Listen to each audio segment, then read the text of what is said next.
Assalamualaikum warahmatullahi wabarakatuh. Perkenalkan, nama saya Hanisa. Saya adalah salah satu mahasiswi Fakultas Hukum Universitas Maiku Saleh. Di sini saya akan menjelaskan tentang peranan etika profesi hukum terhadap upaya penegakan hukum di Indonesia. Kode etik profesi merupakan norma yang ditetapkan dan diterima oleh sekelompok profesi yang mengarahkan atau memberi petunjuk kepada anggotanya bagaimana membuat dan sekaligus menjamin mutu profesi itu di mata masyarakat. Fokus perhatian ditunjukkan pada kode etik polisi, kode etik jaksa, kode etik hakim, kode etik advokat, dan kode etik notaris. Ini semua merupakan kode etik profesi hukum yang disebut profesi legal etik.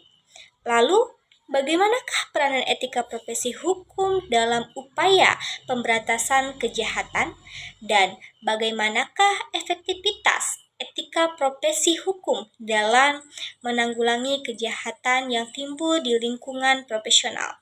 Di sini saya akan menjelaskan tentang kedua pertanyaan tersebut. Peranan etika profesi hukum dalam upaya penegakan hukum.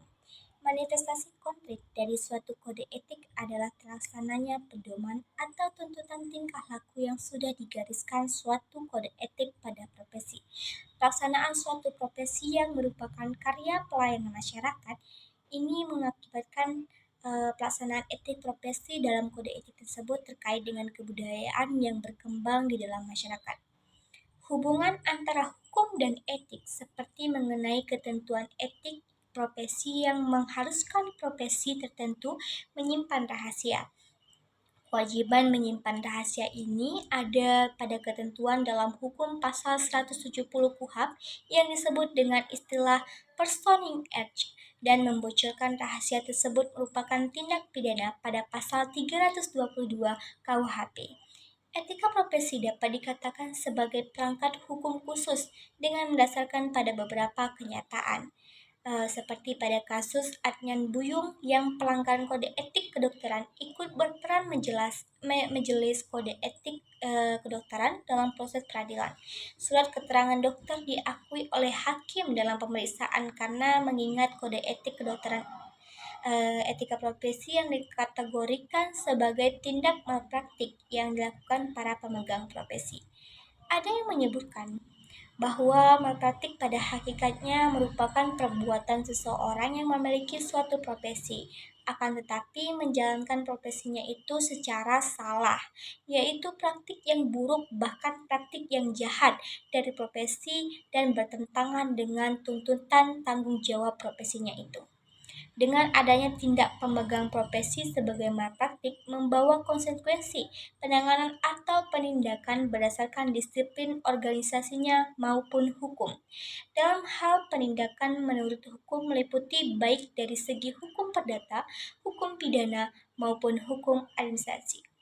Usaha pemberantasan kejahatan telah dan terus dilakukan oleh semua pihak, baik pemerintah maupun masyarakat. Karena setiap orang mendambakan kehidupan bermasyarakat yang tenang dan damai.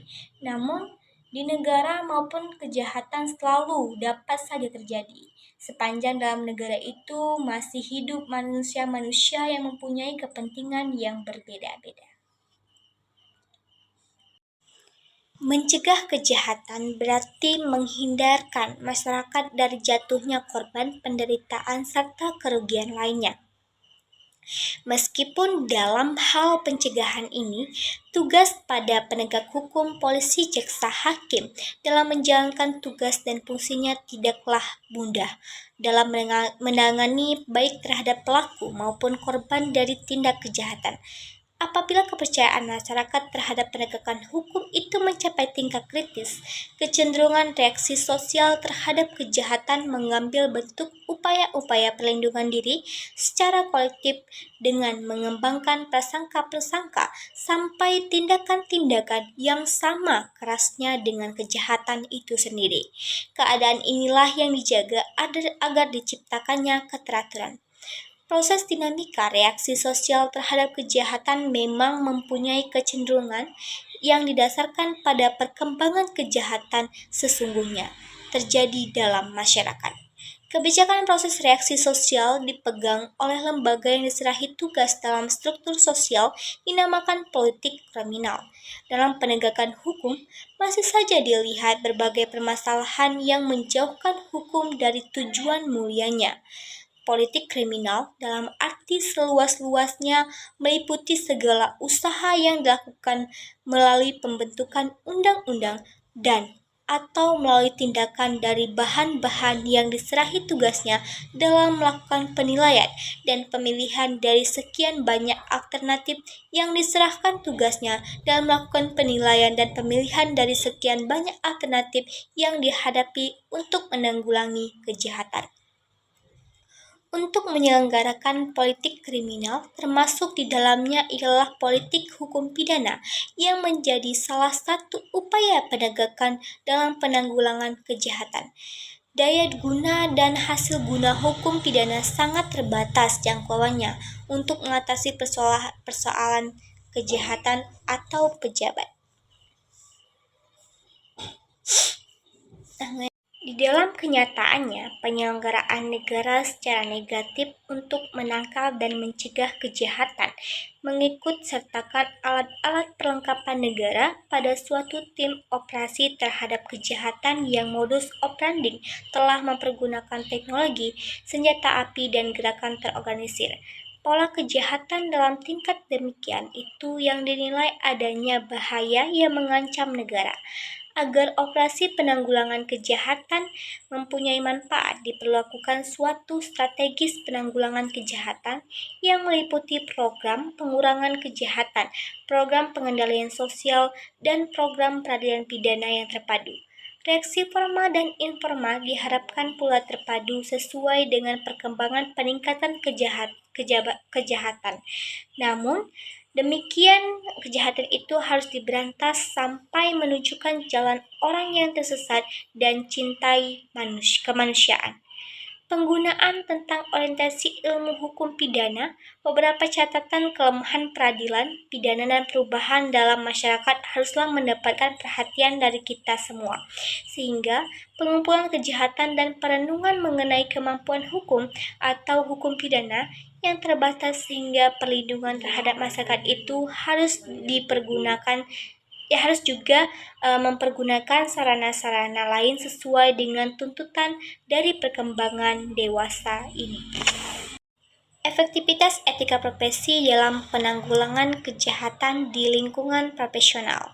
Dari segi masyarakat, politik kriminal ini dapat dikatakan sebagai perlindungan masyarakat terhadap kejahatan atau dengan istilah lain social defense. Istilah ini mengingatkan kita kepada lambang dari Departemen Kehakiman yang bergambar pohon beringin dengan perkataan pengayoman di bawahnya. Kejahatan ini perlu mendapatkan perhatian yang sesungguh-sungguhnya sebab dimensi piktomologisnya sangat besar. Yang dirugikan tidak hanya kliennya saja, tetapi masyarakat dan negara dalam kaitannya dengan kebijaksanaan pembangunan atau biasa kita sebut dengan public policy, serta organisasi profesinya. Di samping itu, hal-hal yang memperkuat motivasi untuk menangani secara tidak sambil lalu. Yang pertama, seorang yang membutuhkan bantuan profesi secara umum mempunyai kedudukan yang lebih lemah dan sifatnya ketergantungan yang tinggi.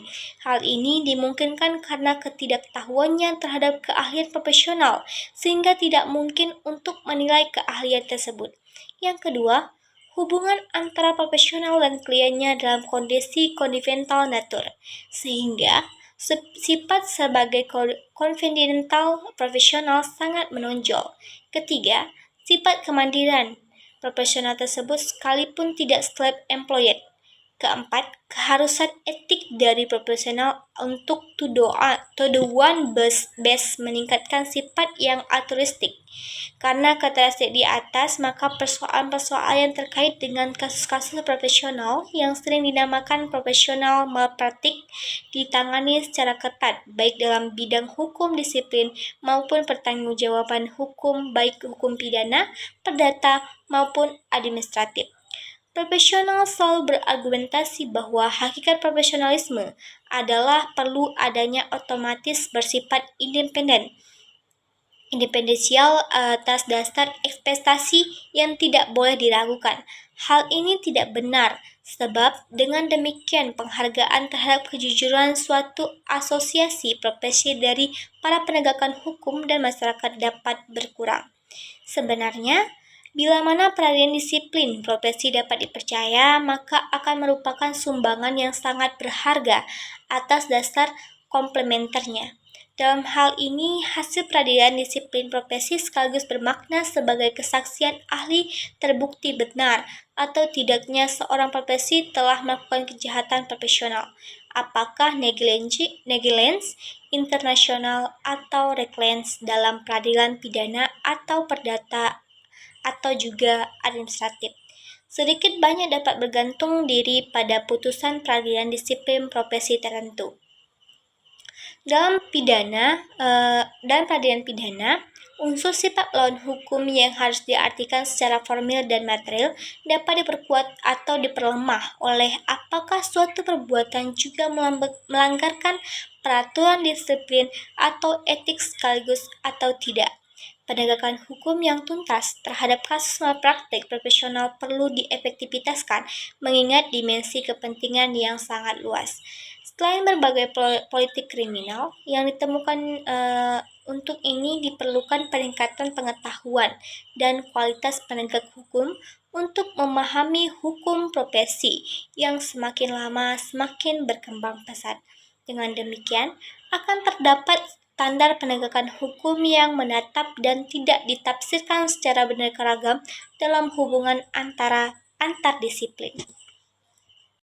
Apabila setiap delik pada hakikatnya semua, yaitu kejahatan lingkungan profesional, ditangani secara terpisah dengan mengeluarkan kebijakan legislatif sendiri-sendiri dikhawatirkan merupakan kebijaksanaan yang parsial, sehingga dapat timbul perbedaan-perbedaan dan kejanggalan-kejanggalan.